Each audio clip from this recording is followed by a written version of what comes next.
Did you know that you could make pizza out of canned chicken? That's right. The shelf-stable chicken can actually taste delicious. I know plenty of people that might make like a chicken sandwich with this type of a thing. It's just not tasty to me, but in a low-carb, keto, carnivore pizza, this is legit. I have made a video where I made it from fresh chicken, but to be honest, it is not the same. I don't know why that is, but this is the real deal right here. All right, let's get started. Thank you for watching. Sorry about the noise. I've got the AC over here and the dishwasher over here. 'Tis the season where that AC is going all year round. All right, so this recipe is a 1-to-1 ratio. 1 egg, 1 can of chicken, 1 heaping handful of shredded cheese, or 1 cup of cheese. And that's it. We're going to start out by draining our chicken.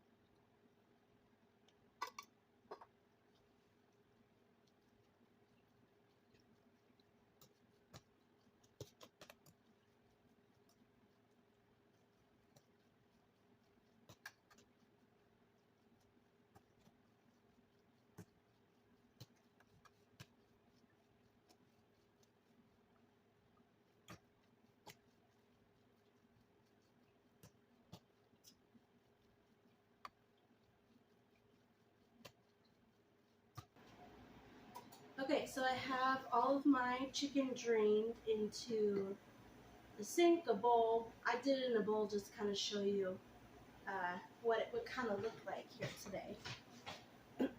All the liquid's gone, and it's all shredded up nice and even. So if you were serving like 3 to 4 people, I would say do 3 cans of chicken, 3 eggs, 3 cups of cheese.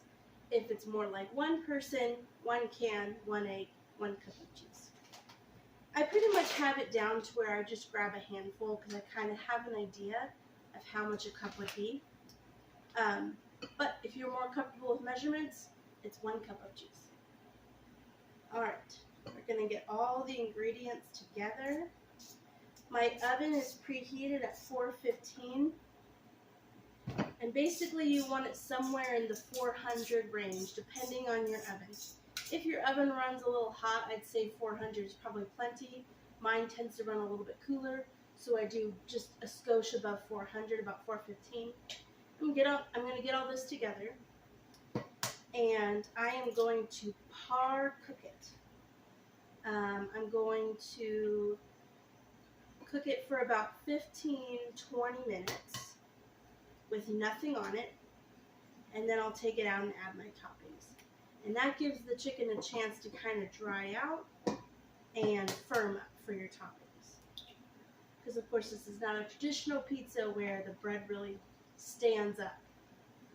You might not cook it enough and it'll be mushy. So very important to cook it through. Alright, I'm going to mix up those eggs just a little bit in my bowl. Alright, there it is.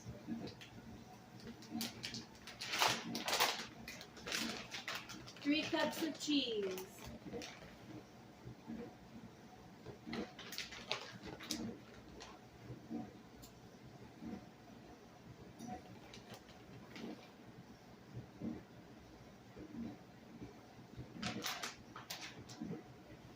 And then I do a little hot sauce.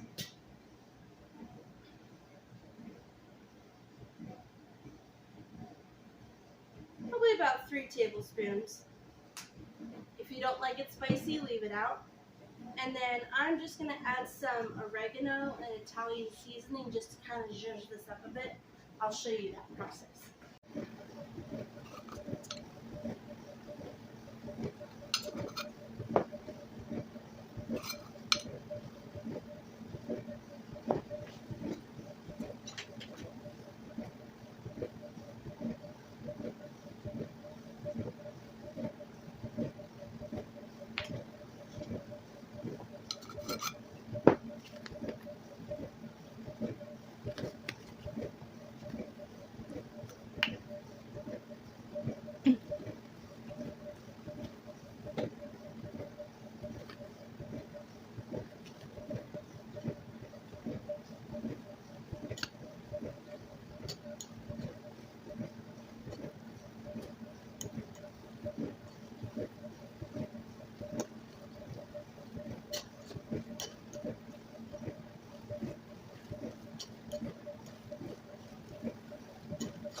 Alright, now I'm going to put this in the oven for about 15-20 minutes. Again, cooking it a minute or two longer is not going to hurt anything. Basically what you want is you want the top to be really glossy and it to kind of be puffed up and sort of pulling away from the pan just a little bit. Um, if you overcook it, then what I would suggest is, now this is if you overcook it. If you feel like you overcooked it, then what you want to do is just turn your oven off, put your toppings on, put it in for a few minutes, and see if that melts everything. Otherwise, just broil it for like 2 minutes to melt everything. But again, I've got my oven at 415. I'm going to put this in for about 15-20 minutes, and then we'll pull it out, and I will show you what that looks like. If this is totally foreign to you, I would go with the lower temperature to start, do the 15 minutes, and then pull it out. And then I will show you what it should look like when you move on to step 2. And if you have to, cook it a little bit longer, like the 20 minutes at the 400. Also, really quick tip. As far as what brand you should buy, it is the cheapest just to buy 6 cans at Costco. Walmart has them decently priced. Usually you get about 4 cans. This is by far the best deal. I think it's about $3 cheaper, but otherwise I would go to Walmart to buy their bulk cans. I would not go to like a smaller store and buy like 1 can at a time because it can get pretty expensive. So buy like the 4-pack if you have it. And these are the, I should have said this, 12.5 ounce cans. And you know, it can vary slightly, but you don't want the small cans, you want the biggest cans you can find. Alright, my timer just went off, and this is what I have. As you can see, it's kind of bubbly at the top, slightly brown, and it's kind of puffy and more glossier and shinier than it was when it went in. And then if you slightly and very carefully touch it, it's kind of firm. That's what you want. Okay, now we're ready for our toppings. So this is what I had on hand, and I have done just a simple tomato sauce or like a margarita sauce. I've also done 1 brick of cream cheese with like some hot sauce to kind of make it buffalo style. I've done some goat cheese in here, but this is what I had in my fridge. I had some cottage cheese that I had to use up and some really good pesto.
And that is our very heavy pizza.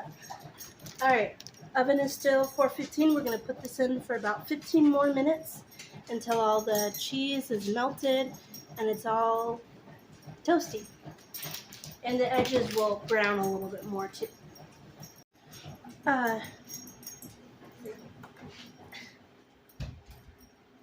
Once this is out of the oven, it will take about 20-25 minutes to cool. You really want to give it plenty of time to cool because it will be very hot. And it takes a little longer to cool than your average pizza.